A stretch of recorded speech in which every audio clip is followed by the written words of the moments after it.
Bonjour, je me présente Isabelle de Châtelus, responsable du projet Holy Games de mobilisation de l'Église catholique pour accompagner le monde du sport.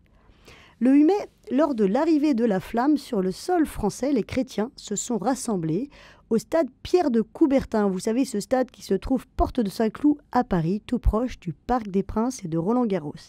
Les chrétiens ont souhaité célébrer leur unité à cette occasion et surtout lancer une chaîne de prière pour les athlètes qui se préparent aux Jeux et aux Jeux paralympiques.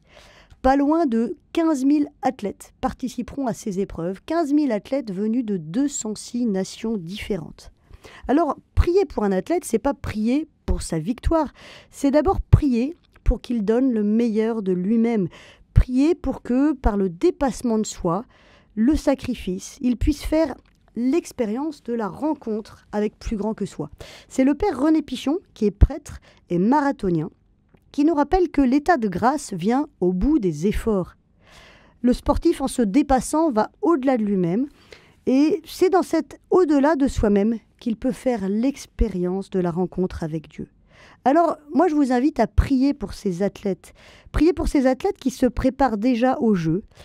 Prions d'abord pour ceux qui ont travaillé pendant 4 ans et qui ne seront pas sélectionnés. Prions aussi pour ceux qui, en moins de 10 secondes, verront le travail d'une vie anéanti par un hippon.